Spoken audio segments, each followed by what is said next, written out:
Hello, everyone, and welcome to another edition of Mr. Popper's Penguins with Mrs.Matuza.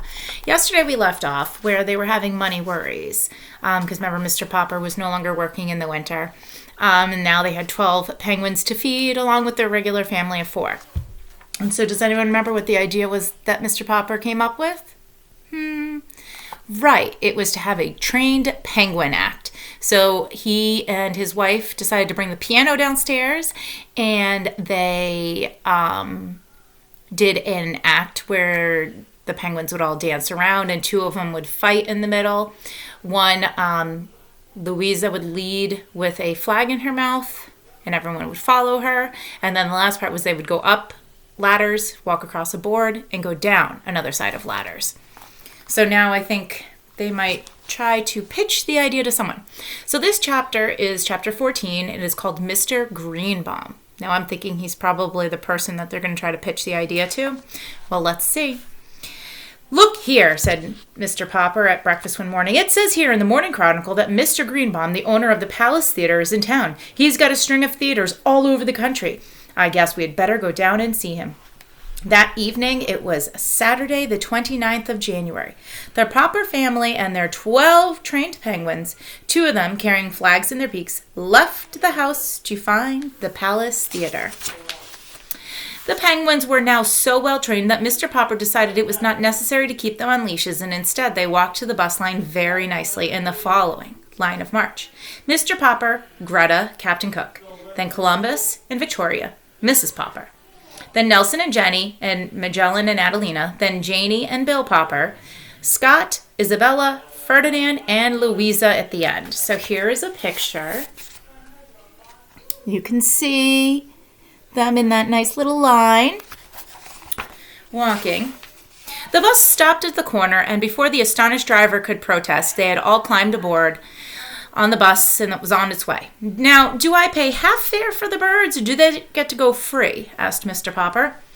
"Well, Janie goes half fare, but I'm 10, said Bill. "Shh," said Mrs. Popper, as she and the children found their seats. The penguins followed in an orderly fashion.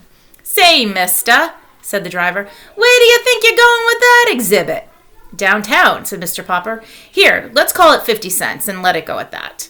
"To tell you the truth, I lost count when they went past me," said the driver. "It's a trained penguin act," explained Mr. Popper.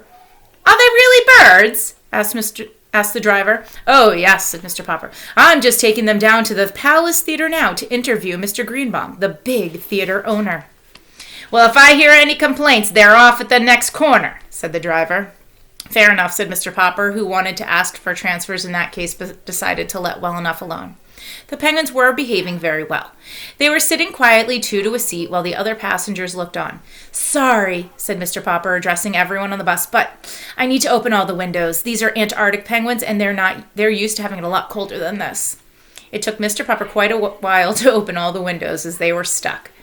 When he had succeeded, there were plenty of remarks from the other passengers. Many of them began to complain to the bus driver, who told Mr. Popper to take his birds off of the bus. He had to repeat this several times. Finally, he refused to take the bus any further until Mr. Popper got off. By this time, however, the bus had gone so far downtown that none of them mind having to go a little out onto the street. Only a block ahead of them, the lights shone on the Palace Theater. "Hello," said the theater manager as Mr. Popper and the penguins trooped past him.